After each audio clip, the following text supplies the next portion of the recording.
Good morning children, how are you? Today we are going to start with the fourth chapter, hard work always bears fruit. इसका मतलब होता है आप मेहनत करते हैं उसका आपको फल जरूर मिलता है. Okay? Udit is a student of class 4. He is very bright student. Udit always plays in the sub-junior basketball team of his school. He is good at drawing too. यानी उदित जो है ना स्टैंडर्ड 4th का लड़का है, class 4 में पढ़ता है और वो बहुत ही होशियार है. और उदित जो है ना स्कूल की जो बास्केटबॉल टीम है ना जूनियर की, सब जूनियर की, उसमें खेलता है और वो उसकी ड्राइंग भी बहुत ही अच्छी है. Udit has won many prizes in drawing competitions in his school. All the teachers like him and he is liked by his classmates too. He is a very gentle and helpful boy. यानी उदित ने बहुत सारे इनाम जीते हैं drawing competition में जो school में होते थे. आप लोग के भी होते हैं ना स्कूल में ड्राइंग कंपटीशन, ऐसे ही. और सारी टीचर्स उसे बहुत पसंद करती है और उसके जो फ्रेंड्स हैं उसको भी बहुत पसंद करते हैं. वो बहुत ही अच्छा और दूसरों की मदद करने वाला लड़का है. However, there is a problem with Udit. He lacks in clear speech. यानी सब कुछ अच्छा है लेकिन उसके साथ एक दिक्कत है उदित के साथ कि वो जो बोलता है ना वो क्लियर नहीं बोलता है. ओके, आपने देखा कई बच्चे हकला के कोई वर्ड अटक जाता है और हकला के बोलते हैं, वो उसको प्रॉब्लम थी. He stammers while speaking. His stammering problem often disheartens him. Udit is trying hard to overcome it and he is confident about it.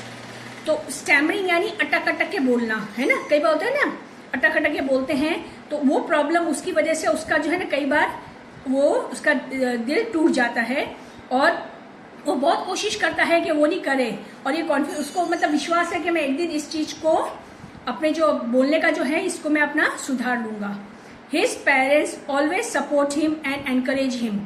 उसके जो पेरेंट्स है ना हमेशा उसको सपोर्ट करते हैं और उसे हमेशा हिम्मत दिलाते कि नहीं बेटा तुम्हारी ये आदत धीरे धीरे छूट जाएगी. Udit visits doctor Aarti with his mother every day. Doctor Aarti is a speech therapist and many children visit her clinic for speech related problems. Udit is also taking speech therapy with doctor Aarti. तो उदित जो है ना एक डॉक्टर आरती से मिलता है अपनी मम्मी के साथ जाके. डॉक्टर आरती कौन है? Speech therapist. तो आपने देखा है जैसे दांतों का डॉक्टर होता है, कान का डॉक्टर होता है ना, हार्ट का डॉक्टर होता है. इसी तरह जब आप रुक रुक के अटक टक के बोलते हो ना तो उसका भी डॉक्टर होता है, उसे कहते हैं स्पीच थेरेपिस्ट. और वहां पे बहुत सारे बच्चे आते हैं उनके पास ये प्रॉब्लम लेके, जैसे कुछ बच्चे हकला के बोलते हैं, तुतला के बोलते हैं, उसके लिए वो वहां पे आ देते हैं. और जो उदित है ना उनके पास थेरेपी ले रहा है, यानी वो उनको सिखाते कि कैसे आप अपने आप को बोलने के तरीके को सुधार सकते हो. He is working very hard. Many times he feels tired. He has to prepare for class tests or practice for his matches. But he makes sure that he never misses his speech therapy session with Dr. Aarti. वो बहुत मेहनत करता है और बहुत थक भी जाता है वो, क्योंकि उसको है ना क्लास टेस्ट के लिए भी प्रैक्टिस करना पड़ता है. आपको मालूम है फुटबॉल खेलता है जैसे मैंने बताया था, तो फुटबॉल के मैच की भी प्रैक्टिस करना पड़ता है. इसके अलावा जो है ना वो जो स्पीच थेरेपी है ना जो डॉक्टर आरती देती है वो भी उसे उसके सेशन भी अटेंड करने पड़ते हैं. Doctor Aarti has been guiding very patiently and helping Udit to overcome his problem with speech. तो डॉक्टर आरती उसको गाइड करती है बहुत ही शांति के साथ और हेल्प करती है कि कैसे वो अपनी स्पीच को सुधार सके. His parents are also working very hard to boost his confidence. Udit's class teacher, Mrs. Chanda, is also aware of his efforts and has been observing the improvement he has been making. तो उसके parents भी बहुत मेहनत कर रहे हैं ताकि उसको हमेशा हिम्मत दिला सके और उसको विश्वास दिला सके नहीं तुम ये आदत को छोड़ सकते हो.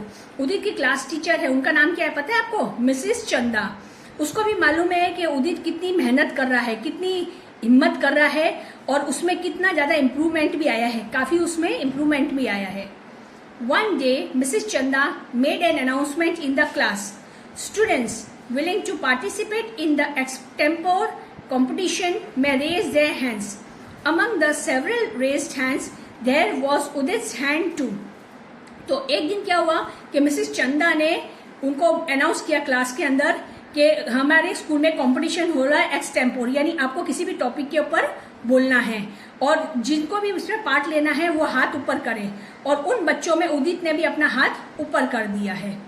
मिसेस चंदा noted down their names and on finding Udit's name, she smiled and said, "Good, Udit." Udit also replied confidently, "Thank you, ma'am." तो मिसेस चंदा ने देखा, जब नाम लिखे तो देखा उदित का भी नाम था। तो मिसेस चंदा जो है उसकी मैम, उन्होंने बोला बहुत अच्छा उदित। तो उदित ने क्या बोला, thank you ma'am. Udit's friend encouraged him and also gave him a thumb up sound. They were confident that Udit would do it. However, some of them were skeptical. तो क्या हुआ कि उदित के जो कुछ फ्रेंड थे उन्होंने एनकरेज करा कि हाँ तू कर इसको, और ऐसे थम्स अप करते हैं ना, ऑल द बेस्ट कहते हैं, तो ऐसी साउंड सबने करी। और उससे कॉन्फिडेंट था, उनको था कि उदित जरूर ये कंपटीशन को जीतेगा। लेकिन उसके कुछ दोस्त थे वो ऐसा नहीं कर रहे थे। मिसेस चंदा explain the rule of the competition. You have to speak for about 3 minutes in the extempore on a topic given to you. Udit listened everything carefully. तो मिसेस चंदा ने क्या बताया कि उस कंपटीशन की जो रूल्स होते हैं ना, वो क्या है कि आपको 3 मिनट तक बोलने का है और आपको जो भी टॉपिक दिया जाएगा ना उसके ऊपर आपको 3 मिनट तक बोलना है। तो उदित बड़ी ध्यान से टीचर जो बता रही थी उनकी बात को सुन रहा था। He knew that it was an extempore competition.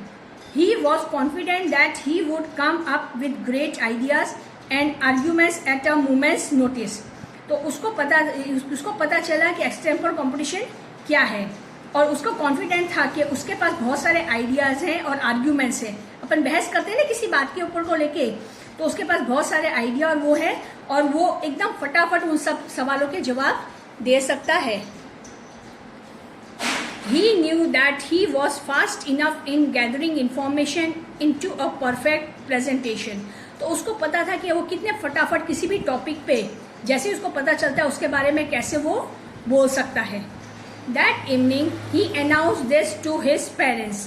I have given my name for the competition. His father said happily, "That is absolutely marvelous." His elder sister Kavita offered him help to Udit his practice for the competition. तो उस रात को उसने घर आने के बाद अपने पेरेंट्स को बताया कि ये कंपटीशन हमारे स्कूल में होने वाला है। कौन सा कंपटीशन होने वाला है? एक्सटेम्पोर, और उसमें मैंने नाम दिया है। तो उसके पापा बहुत खुश हुए कि ये बहुत ही अच्छी बात है, मार्वल्स यानी बहुत ही अच्छी बात है। तो उसकी जो बड़ी बहन थी ना, उसका नाम क्या था? कविता। तो उसने बोला मैं तेरी हेल्प करूंगी इस कॉम्पिटिशन में पार्ट लेने के लिए, इसके लिए प्रैक्टिस करने के लिए। That night, Udit practiced with Kavita and was able to speak with hardly any stuttering. She gave him confidence by saying, "You will definitely do well." तो उस रात को उसकी बहन जो कविता है उसके साथ उसने प्रैक्टिस करी, और जो भी टॉपिक उसकी बहन ने दिया वो बिना रुके अटके, स्टटरिंग यानी बिना अटके हुए उसने वो सारी बातें बोल दी जो उसने टॉपिक उसकी बहन ने दिया था। और उसकी बहन को कॉन्फिडेंट था और उसने कहा कि तुम जरूर अच्छा करोगे इस कंपटीशन के अंदर। The next day in the school everyone was present in the hall. Among the choice of subjects Udit chose try your best to win. As Udit began his speech he stammered a little but later on he became more and more confident. तो दूसरे दिन school में सब hall के अंदर गए। Competition होता है तो हॉल में आकर इकट्ठे होते हैं ना। तो उदित ने जो चूज किया सब्जेक्ट वो क्या था? Try your best to win, यानी आप पूरी मेहनत करो जीतने के लिए। तो उसके बाद उदित ने अपनी स्पीच स्टार्ट की और वो कहीं भी शुरू में थोड़ा अटका, वो क्या थोड़ा अटका बोलते बोलते, लेकिन उसके बाद धीरे धीरे उसके अंदर एक विश्वास आया, कॉन्फिडेंस आया और उसने फटाफट पूरी स्पीच बोल दी। He got stuck on the word perseverance, but he did not give up, ended his speech with full confidence. यानी वो एक वर्ड पे अटक गया थोड़ा, वो था प्रिजर्वेंस नाम, वो बोल नहीं पा रहा था ढंग से, लेकिन फिर भी वो रुका नहीं। उसने वो छोड़ के बाकी का पूरी स्पीच उसने पूरे विश्वास के साथ कंप्लीट की। Everyone applauded for his speech. He was given a special prize by the principal for trying too hard. तो सब ने जो है ना उसकी स्पीच की बहुत तारीफ की और उसको एक स्पेशल प्राइज दिया किसे, प्रिंसिपल ने, कि उसने मेहनत करके और बहुत मेहनत करके इस कंपटीशन में पार्ट लिया। The principal said, you have come a long way Udit, it proves that if you practise well you can achieve anything, keep it up. तो प्रिंसिपल ने क्या बोला कि तुम बहुत दूर तक आए हो, है ना उदित, तो इसका मतलब है कि तुम अगर और प्रैक्टिस करोगे तो तुम और अच्छा कर सकते हो, तो कीप इट अप यानी चलते रहो। That evening, Udit got a pat on his back from his father. His father said, Udit, if you keep trying, one day you will become a great speaker. Hard work always bears fruit. उस रात को जब वो घर पे आया तो उसके पापा ने उसको पैट किया बैक पे, यानी थपथपाते हैं ना, शाबाशी करते हैं, तो उसके पापा ने उसको शाबाशी दी और कहा, उदित अगर तुम ऐसे ही कोशिश करते रहोगे तो तुम बहुत अच्छे बोलने वाले स्पीकर बन सकते हो। और कहते हैं ना कि मेहनत का फल मीठा होता है, हमेशा जब मेहनत करते हो तो उसका फल आपको मिलता है।